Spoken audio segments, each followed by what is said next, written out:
Well, it's always a blessing to be able to share good news, and I've gotten to share a lot of good news lately. Depending on each Sunday that comes, I get to stand up here, and it seems like for the past several months, say, we got somebody else, part of our family here at Rose Hill, and so I'm going to ask Steve and Cheryl Barnes if they would stand for us, and I know they're familiar to many of you, but they're members here at Rose Hill now, so we appreciate y'all. All right. And I know that they're proud of the song leader that is up there singing today, so just a little bit. So that would be Brian's parents. Wisdom is the ability to navigate life, and it is essential if we're going to walk down the path to life. In many ways, it's what Proverbs 1 through 9 is all about in an extended conversation between a father and his son. Now, when we get to Proverbs chapter 10, really all the way through chapter 31, we get the part of Proverbs where the book derives its name. We get all of these individual proverbial sayings, these short little statements called Proverbs, and each of these sayings helps us develop and expand our understanding and application of what it means to navigate life well in relation to God, our Creator.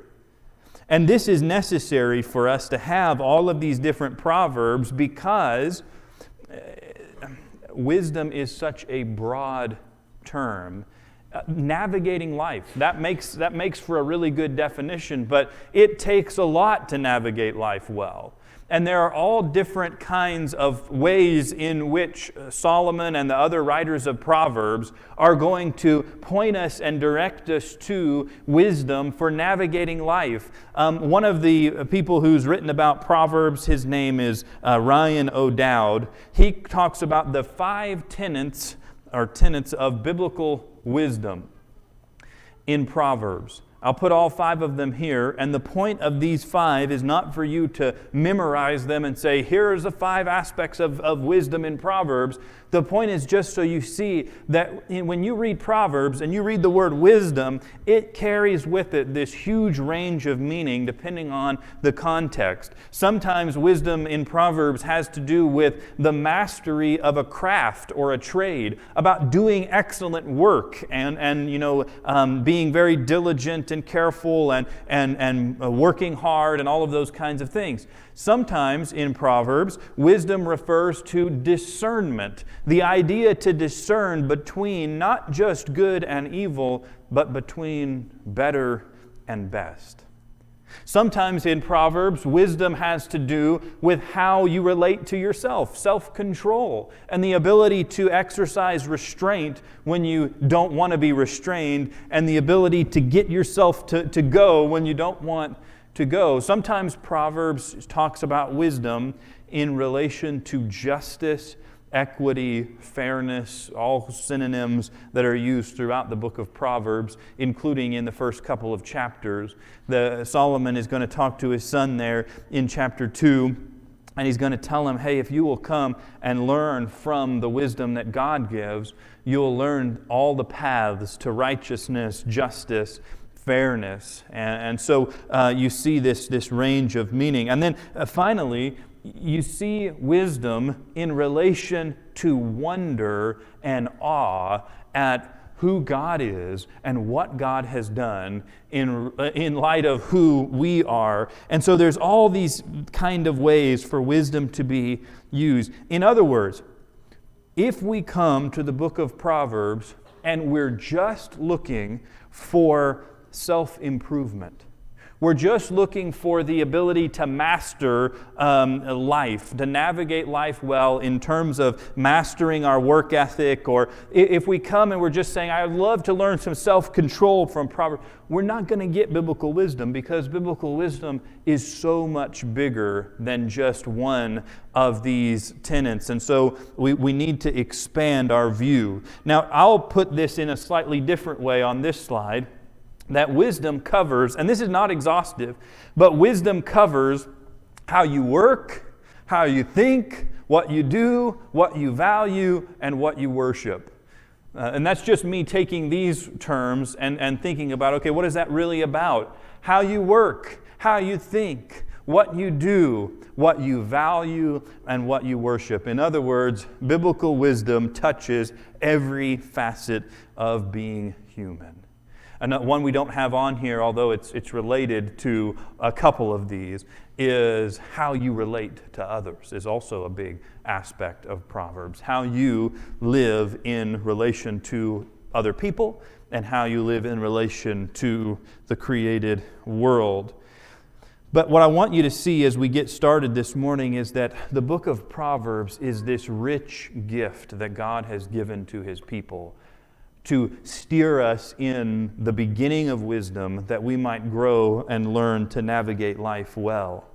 But in order for us to go further in our study, we need to ask this question.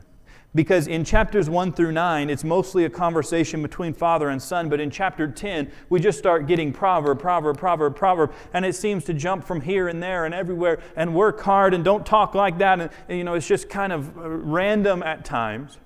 And so we need to ask ourselves the question, what even is a proverb? What is a proverb? Now, you don't need to write down these different aspects of what a proverb is and what it isn't, but it's important to understand, and by the way, before you say, okay, I don't particularly want to get in the weeds of the breaking down a sentence and parallelism and all that, okay, I get that, but in Proverbs, the people that don't understand how a proverb works are called by Solomon and by others fools. And we don't want to be fools. We want to know how to navigate life well, so we're going to have to know how to navigate Proverbs well if we're going to learn and grow from this book. Proverbs are poetic by nature. They are not stories. They are not narratives. They're not laws and rules and commands. They're poetry. As poetry, they are very brief. Some people would refer to them as being terse. They're just as brief as possible to capture some idea. So they're brief, but they're also compact. In other words, they're packed full of meaning, and they're memorable. It's not like there's just a brief statement. It's said in a way that lodges it into your brain. A penny saved is a penny earned, right? That's a proverb that is not in the Bible, but the principle might be there. But it's a proverbial saying that lodges with you, right? It lodges in your mind. You carry it with you, and it's packed with meaning about saving and thriftiness and so forth and so on.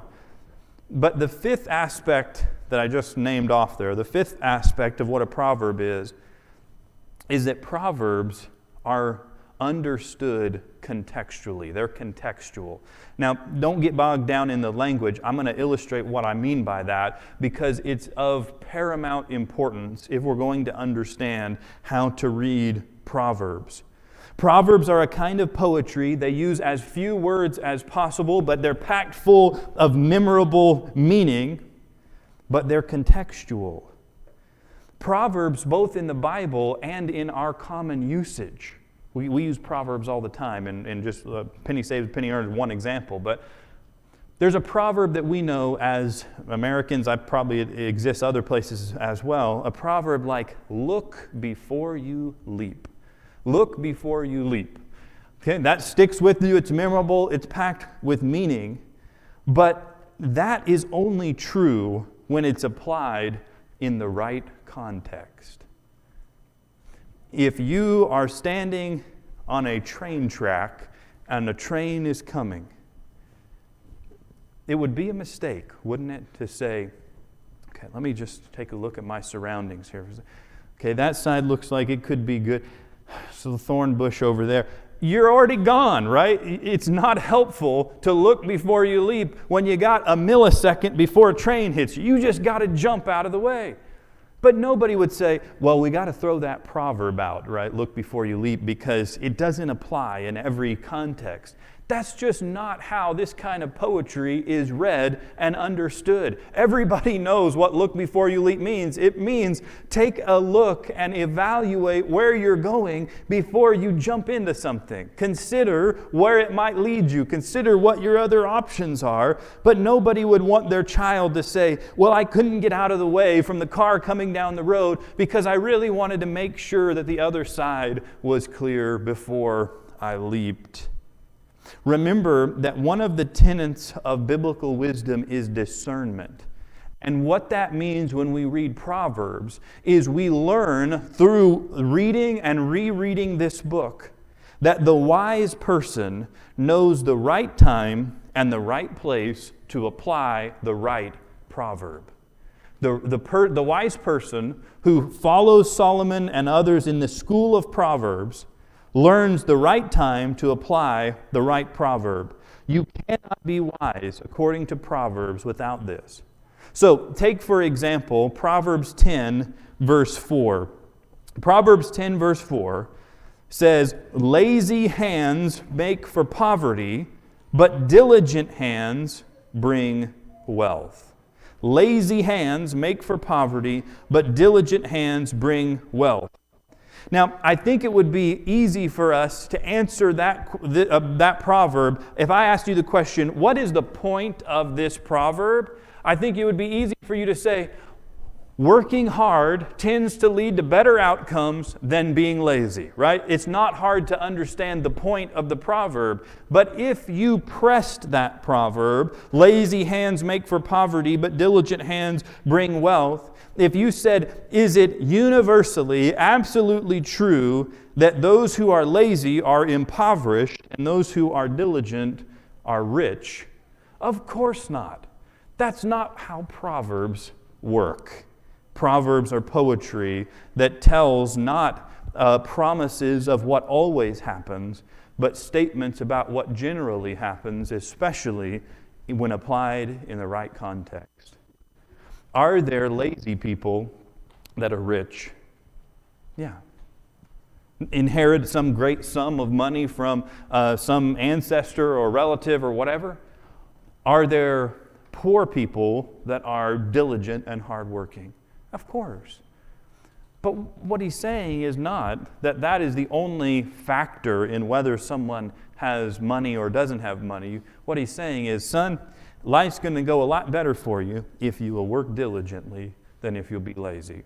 And we understand exactly what he's saying. Another example, Proverbs chapter 3, verses 7 through 8. It says, don't be wise in your own eyes. Fear the Lord and turn away from evil. Okay, got that? Look to God. It will be healing to your flesh and refreshment to your bones. It is generally true and important to remember that following Jesus, following God in the way of wisdom, leads to better outcomes even in your earthly life. You think about some of the destruction that comes in our bodies when we don't follow godly counsel about how we should live. Whether that's activities we pursue and participate in, whether that's substances that we bring into our body, whatever the case might be, following God will often bring healing to your flesh and refreshment to your bones. But is He trying to lay out a universal rule that if you will do the right thing, God is going to give you your physical health? No, that's not how Proverbs work. There are other factors at play, but it is generally true that even physically and certainly inwardly, following God leads to better outcomes even in this earthly life. But the best example comes from this passage right here. Proverbs 26, this is verse 4. Now, by the way, I have discovered when I was giving my class this morning, and I don't feel so bad about this ever since the CrowdStrike thing happened a few days ago, there has been some glitch in the machine where like every third of my slides is just not there, and I don't really know why.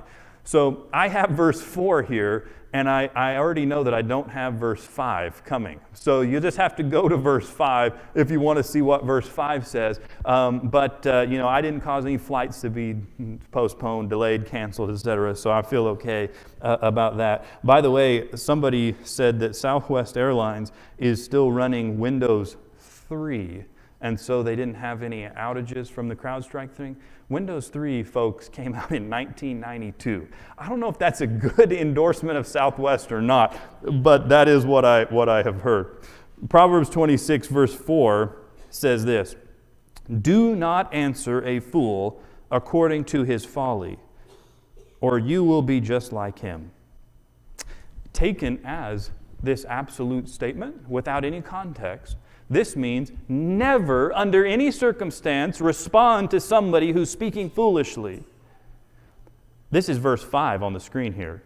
Verse 5 says, I told you it was verse 4, this is verse 5. Verse 5, this is the very next verse, says, "Answer a fool according to his folly, or he'll be wise in his own eyes." So in verse 4 he says, don't answer a fool according to his folly, or you'll become just like him. And the very next verse he says, answer a fool according to his folly, or he will be wise in his own eyes. How do you read Proverbs? This is not an accident that these verses are back to back. Taken as absolutes, you have complete contradictions in Proverbs when you read Proverbs like that. I shouldn't answer? Wait, I must answer. It's not that these two statements are contradictory. It's this simple truth that Solomon is bringing out to us. The wise person reads those two proverbs and understands that there is a time to answer the foolish person and a time not to answer him. There is a time when answering the foolish person is going to make you just like him. When you're going to be upset and when your motives are not the way that they should be, and you're going to become the same thing that you are saying that you're attacking. Wonder if you ever see that taking place on social media, on the news, in your own life, maybe in your own house. But then there is also a time to answer someone speaking foolishly.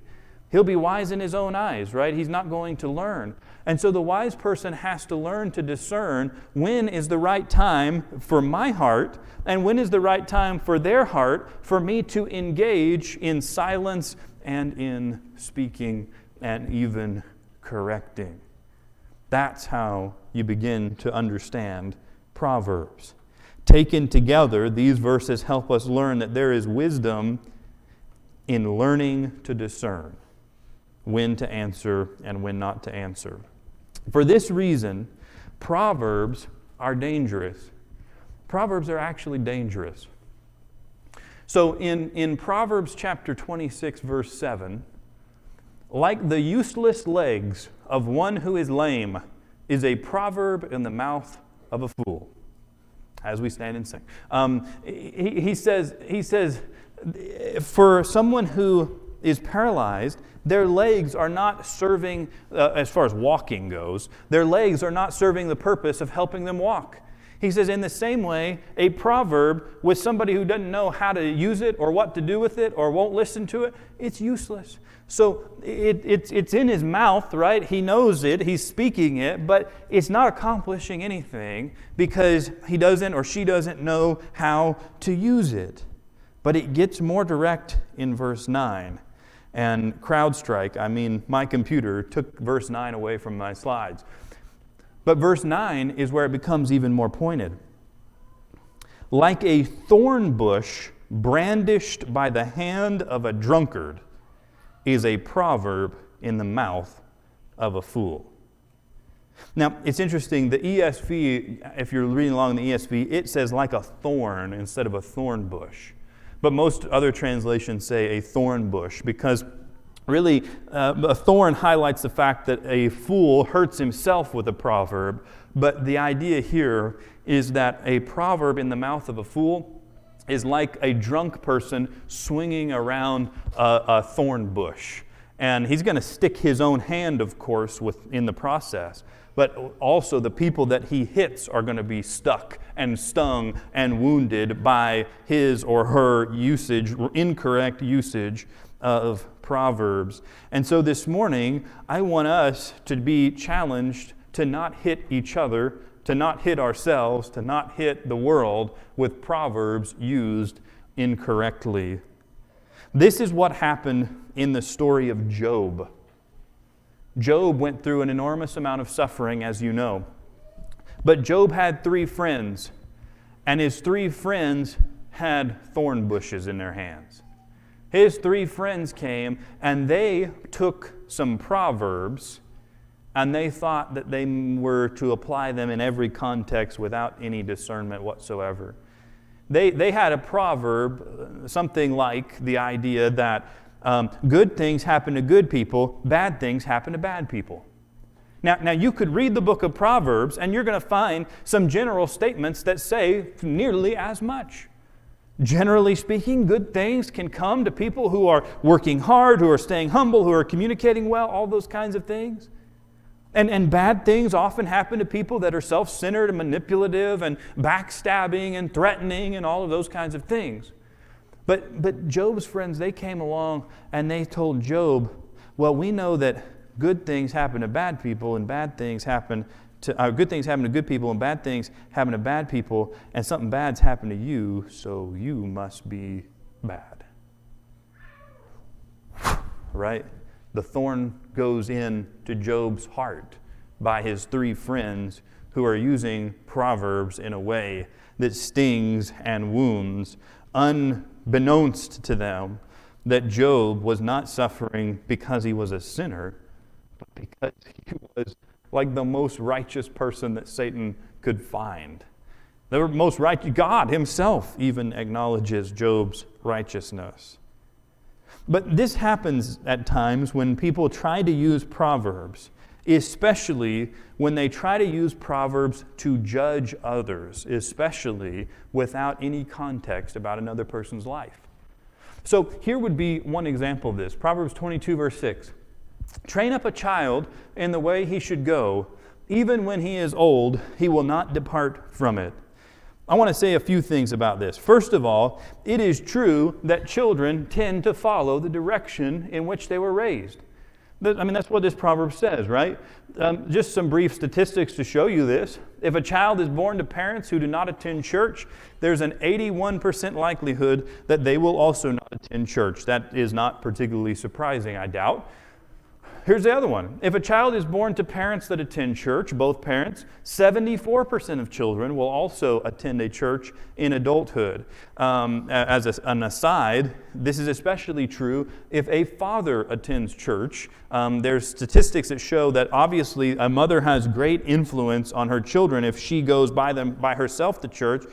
But interestingly, if a father goes by himself with kids to church, there's an even higher statistical likelihood that the kids will go to church when they get older. Not that going to church is even the only or main thing. But let's go back to this passage right here. Train up a child in the way that he should go. Even when he is old, he will not depart from it. This is a powerful illustration that you and I as parents should constantly be aware of our spiritual influence on our children and on our grandchildren. That we have a responsibility of helping shape not just their life trajectory in terms of their employment future, but we have this massive responsibility of helping shape and care for and direct their souls, a much more important endeavor than any other that we have been given and tasked with. And yet, there we go. It would be a mistake for us, just like there are lazy rich people and poor diligent people, it would be a mistake for us not to realize when we read a proverb that a proverb is not an absolute law. You see, some children never hear the name Jesus in their whole raising. Don't know anything about Jesus. And yet in adulthood are led to Christ. Does that mean the proverb isn't true? Some children are raised in a home where the parents are diligent and aiming and directing and trying to get their children to follow Jesus. And in adulthood, they decide not to. That doesn't mean the proverb isn't true either. right? It's a general principle that should be taken seriously, but it is not a club to heap up shame on others, nor is it justification for saying, I don't really need to reach out to that person or that group, right? They're already on the path. They've been raised. They're going down that path. Nothing we can do to stop them. No, that's not how you read Proverbs. So Proverbs will teach us to be wise as we learn to apply them in the right context and in the right way. That's what we learn when we read Proverbs chapter 10 all the way through verse 31. So this morning, quickly, I want to tell you about how I can grow and how you can grow in wisdom. Really, I want you to go with Solomon into the school of wisdom. And the school actually has a few different locations, a few schools, if you will. And I'll put them on the slide here. First of all, we grow in wisdom through the school of observation. By what you see, right? Staying alert to what's going on. In Proverbs chapter 6, verses 6 through 8, Solomon is going to tell his son, I want you to go and look at the ants, my son. I want you to see how they work and how they toil and how they labor. What's he saying? I want you to observe something about how an ant works. They just don't stop. You can kick over the anthill and you can come back and it's bigger than it was when you left. And you're saying, these things are tiny, right? He's saying, look, observe the impact of hard work and perseverance and planning and communication and all of that. You can see that just through opening your own eyes. There's also the school of instruction. In Proverbs chapter 22, Solomon is going to say, incline your ear and hear the words of the wise, and apply your heart to my knowledge. What is he saying? He's saying, I have something to teach you that you don't yet know. And so if we're going to become wise, we have to rely not just on what we see, but also what we listen to and what we learn from other people who have already been navigating life well and are on that journey further down than we are. So there's a school of instruction. Thirdly, there's a school of correction. Proverbs 11:2, Proverbs 12:1, and there's like a string of them, but talk about not despising correction. Not despising having somebody come alongside you and say, maybe this is not the best path to be going down. Now there's a way to do that and a way not to do that. That's a whole nother lesson for a whole nother time. But the point is, if we're going to grow wise, we need to be people that see, and we need to be people that learn, but we also need people that change, that grow, that get redirected by both God and by other people. But here's the last thing, and this is really where I'm trying to get us to. Proverbs teaches us that ultimately the real school, the ultimate school that we must attend to grow in wisdom is the school that you might call the school of devotion or the school of worship. See, in Proverbs chapter 20, Solomon is going to say that our eyes and ears are gifts from God. So it says, even when you go to the schools of observation or instruction or correction, you can only enroll in these schools because of what God has given you as abilities to think and see and hear. But when it comes down to it, Solomon teaches us and Proverbs teaches us that the heart of wisdom is a heart in awe of God Himself. God as creator, as sustainer, as counselor, as savior. The heart of wisdom is found in Proverbs chapter 3, verses 5 through 6. Trust in the Lord with all your heart, and do not lean on your own understanding. In all your ways acknowledge Him, and He will make straight your paths. Friends, I said that you have to apply a proverb in the right context. Some proverbs have very specific context. Some proverbs have very broad context, and this is a proverb with a very broad context. This is true, regardless really of where you're at in life, that to trust in the Lord with all your heart is to receive a straightening of the path forward, the path to navigate life. the path to lead to life and not to death. That really, when it comes down to it, the very basic question facing you and me, that same question we talked about last week, is simply this: will I trust in God or will I trust in me? Will I trust in Christ or will I trust in self? And the way that I answer that question will determine the trajectory of my life all of the days of my life. The way that I answer that question will be the difference between whether I will be able to rest in the grace of Jesus Christ and know that despite my own shortcomings, He has already blazed the trail down the path to life and is bringing me with Him, or I will be left with myself, constantly wondering and doubting and grappling and gasping and striving and collecting and losing and eating and yet being hungry. To go down the path of self is to go down a slow and painful path of ruin. And so this morning, when we think about wisdom and we think about these different schools that we can enroll in, the most basic and the most important school is the school of devotion, the school of worship, to fall down at the feet of Jesus and say, only you can teach me wisdom.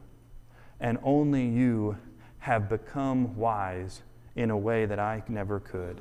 Only you are wise in a way that I never could. I've said this 1,000 times. I'll say it once more. I don't know where I got this from, but it's one of those proverbs lodged in my mind. You are the mastermind of all of your life's greatest regrets.